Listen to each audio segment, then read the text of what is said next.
Fa la la la la la la la la la la la la la la, and here we go. In this episode, I'm going to review Krampus. You better watch out. Thank you for clicking on my video. You didn't have to do that, but I appreciate that you did.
Hello, world.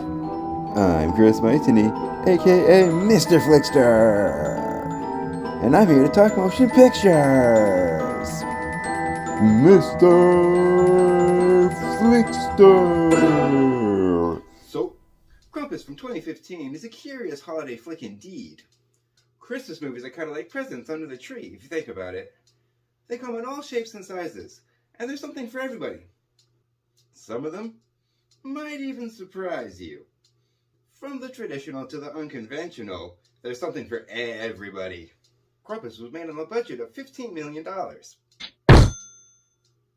And it made over $61 million in total at the box office. Talk about Christmas magic. However, for some reason, this flick seems more polarizing than other Christmas horror movies. Pun totally intended. Welcome to the worst spoiler review of Season 2. Have I been a good girl? Certainly. But I swear if Krampus ruins my Christmas, I'm going to get put on a naughty list so fast.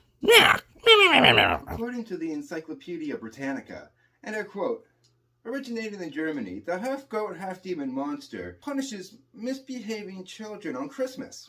His name derives from the German word Krampen, which means claw. Krampus was thought to have been part of the pagan rituals for the winter solstice. He and St. Nicholas are said to arrive on the evening of December 5th. Krampusnacht, or Krampus night. While St. Nicholas rewards the nice children by leaving presents, Krampus beats those who are naughty with branches and twigs, usually birch. In some cases, he's said to either eat them or take them to hell. On December 6th, St. Nicholas Day, the children awaken to either find their gifts or to nurse their wounds. Worldwide festivities including Krampus include the Krampuslauf, or Krampus Run. It's become increasingly popular in Austria and Germany. People dress as the creature and they parade around in the streets, scaring and chasing the spectators. That sounds like a blast to me. Or is that blasphemy? I know, that was bad. I had to. I couldn't resist. Back to what I was saying. Some claim that the ever-growing popularity of the Krampus character is a reaction to the commercialization of Christmas. End quote.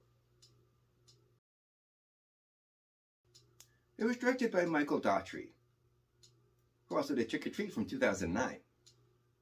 So, he smoothly transitions from one holiday to another. And he puts a scary spin on it. It was written by Todd Casey, Michael Daughtry, and Zach Shields.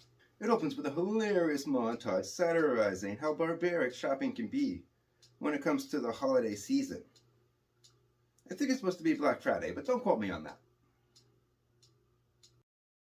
It's filmed in slow motion, with close-ups to emphasize the raw, negative emotions people have on their faces. A boy named Max gets in a fight at the store over the existence of Santa Claus. And this sets the tone for the underlying theme fittingly. The entire cast is wonderful. The family dynamics are quickly explained once Sarah's side of the family arrives. Could they be any more dysfunctional? MJ Anthony plays Max.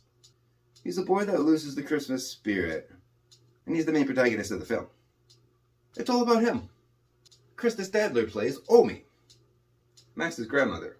I think that she's the grandma on his father's side. I love how the grandmother is watching the original Christmas Carol while she's baking the Christmas cookies. Great Christmas reference. I like the conversation that Max has when he talks to his Omi about his letter to Santa Claus. But one thing I don't get is, how do they understand each other? They're speaking two different languages.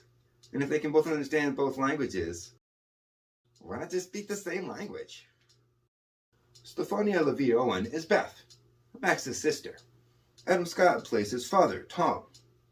Toni Collette plays his mom, Sarah, the overbearing, prudent mother who looks down on her little sister, Linda. Careful, kids. Remember that your Aunt Sarah likes everything to be clean and perfect, and that's why she makes so much food that you can't pronounce. Who's played by Allison Tolman. Well, I just thought you guys might like a break from macaroni and cheese with hot dogs. Yeah, okay. David Koshner is her husband, Howard. He's the uber macho uncle who always has to one-up somebody's story.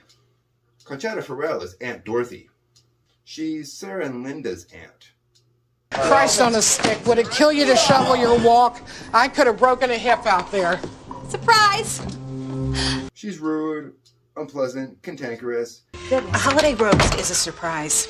Hemorrhoids are a surprise. She is a goddamn nightmare. Somebody that no one can stand to be around for long periods of time. And who doesn't make a ham at Christmas? What are you now, a Jew? She's better in small doses as far as the other family members are concerned. Maybe it's time for dessert, It's delicious, honey. It's a little dry. Okay. The cousins are bullies. Lolo Owen is Stevie. Howard and Linda's daughter. Queenie Samuel is Jordan. Howard and Linda's other daughter. Dear Santa. Here we go, Maxie's wish list. Stevie, stop. That's enough. Wait. Maverick Flack is Howie Jr., their third child. Gideon Emery does the voice of Krampus. Luke Hawker performs as Krampus in the costume. And last but not least is Thor, who plays the bulldog Rosie. So, after Max's cousins embarrass him during a family dinner by reading his letter to Santa aloud. Screw you, Dad does not wish we were boys. Hey,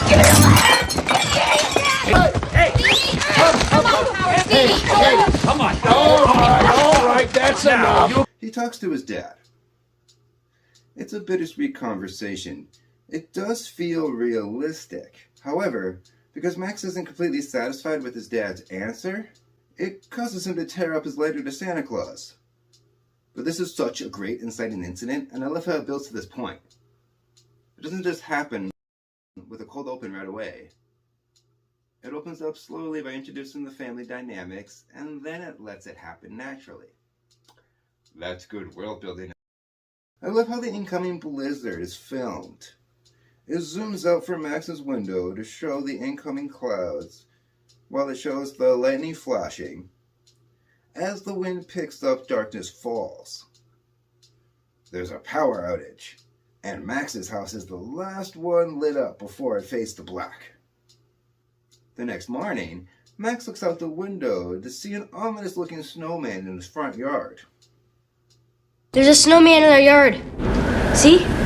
The question remains, who built the snowman? Was it the elves, Krampus, Anna and Elsa? Do you want to build a snowman?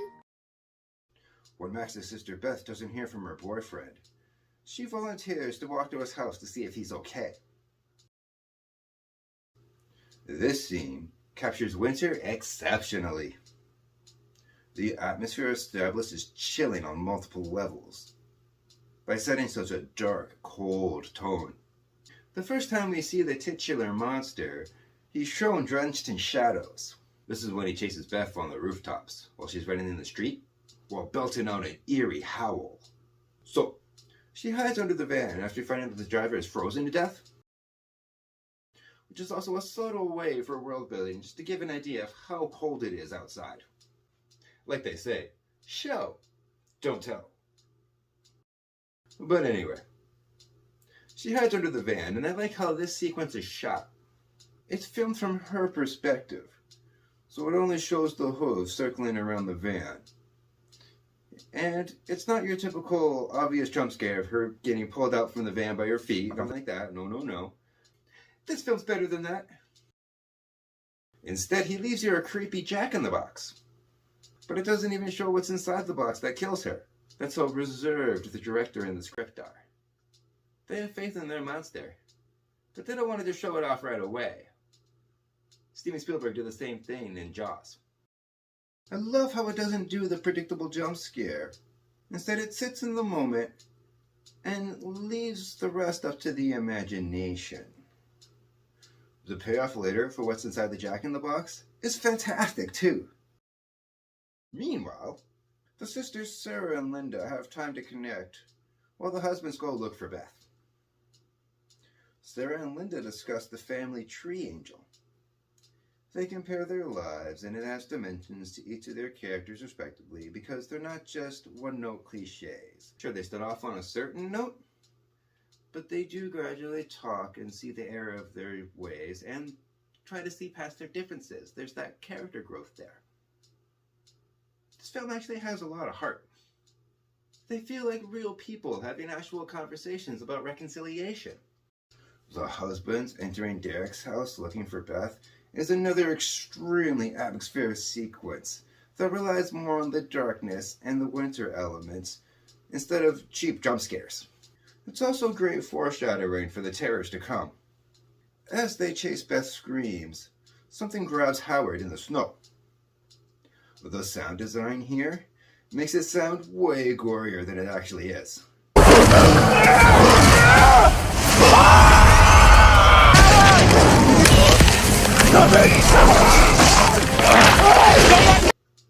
Not even the wound is shown on screen. This leaves what happened up to the imagination. The monster scurries away underneath the snow, Bugs Bunny style. But the scare subverts expectations because Howard is attacked. And Der Clown luring people in with Beth's voice is a clever, creepy twist. The lighting in this film is another perk. Most of the film is in this house, so it's lit by candles, the fireplace, and Christmas lights. The ambiance is astonishing. So, the adults try to devise the best course of action. The dynamics of the family get further explored as true colors get revealed. Howard thanks Tom, reconsidering his thoughts of him being cowardly before. Tom also steps into the leadership role. Meanwhile, the sisters' maternal instincts kick in as they try to protect and comfort their children. I love the scene with the gingerbread man on the hook coming down from the chimney, as if it was somebody fishing, leading to his untimely demise, Willy Wonka style. I love the chain of events. Pun entirely intended. His attempted rescue actually leads to the Christmas tree being set on fire. It's great symbolism for the holiday season going up in flames. Another standout scene is the one explaining Krampus as being told by Omi by the fireplace. This is when the film transitions from live action to this beautifully animated sequence. The claymation looks so much like something out of a Henry Selick film. It's so gorgeously well done. The whole film could have been made like this. And that would have been awesome. What's she saying? I'm not sure. She says we're fucked. The scene when Howard tries to leave the house shows more snowmen in the front yard and elves lurking in the background in the shadows.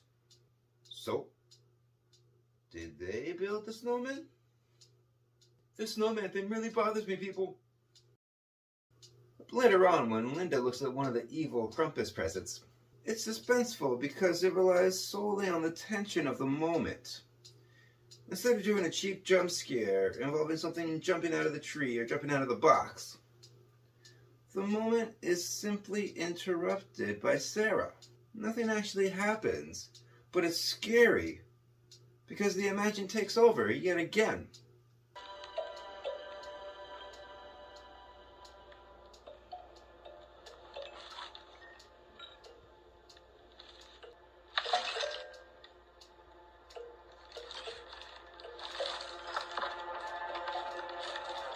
Linda.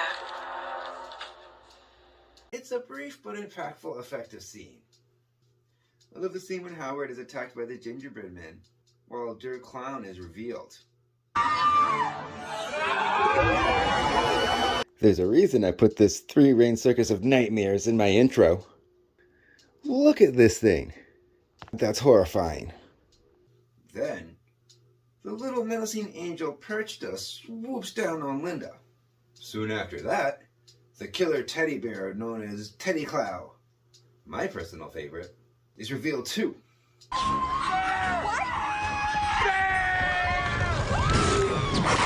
Each of these evil toy characters has a very unique design, and they're all so creepy they could carry their own films.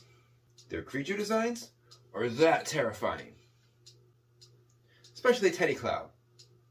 That thing is pure nightmare fuel. The flaming gingerbread men are hilarious.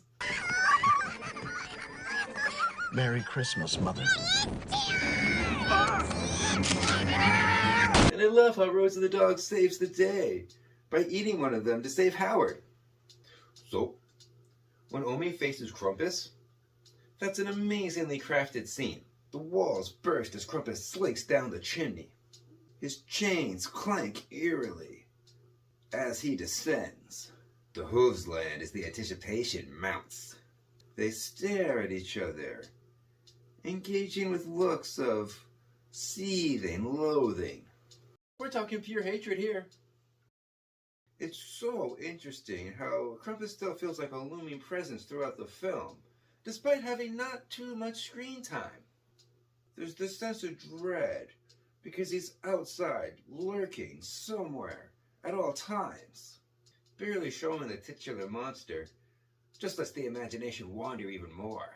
My question is, what pulled the remaining adults into the snow? Was it Dirk Clown? Was it the elves? Was it Krampus? Teddy Clow? They could all be seen outside around that pit of hell. I love when Max finally snaps, not only confronting Krampus, but he insults him to his face. Now that's courage.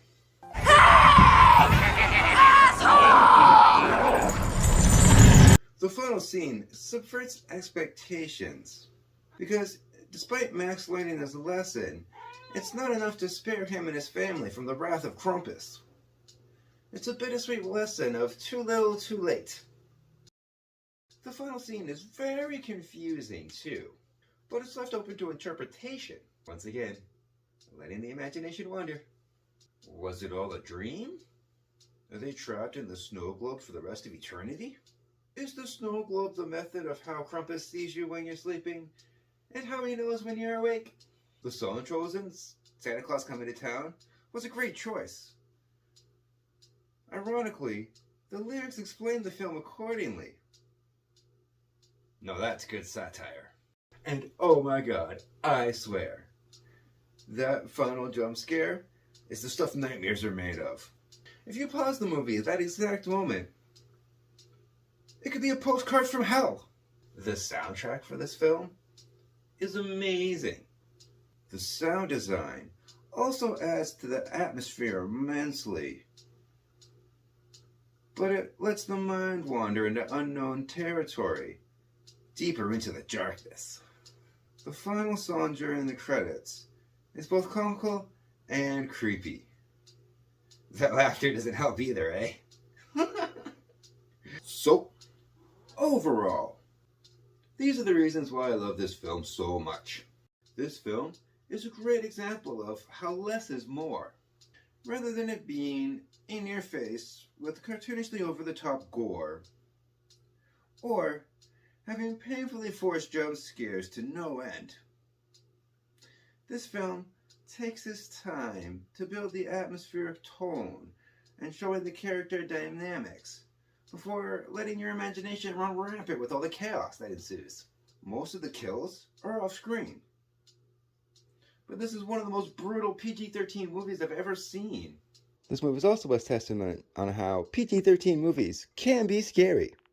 It's harsh to the point where it's not just mean-spirited, but downright cruel.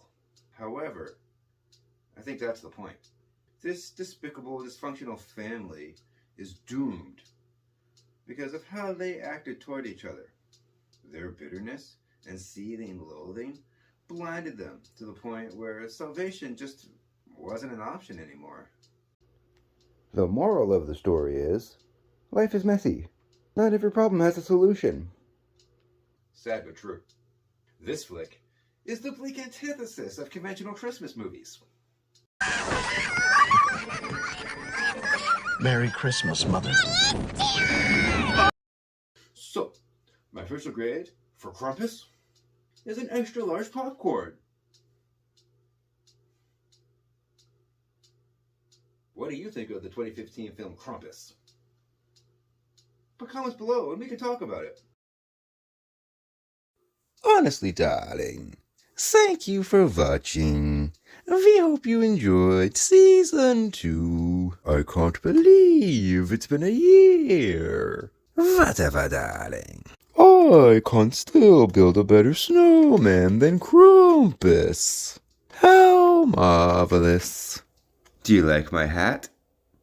It's all sparkly. And remember, when you're with your families for the holidays, don't be like a snowman in front of a fireplace. Don't have a meltdown. It's Christmas. It's Christmas. Did you know that I'm a film critic for HorrorBuzz.com? You can read my reviews on their website, and I make frequent appearances on their YouTube channel, HorrorBuzz Live, so I'll leave links below for that too.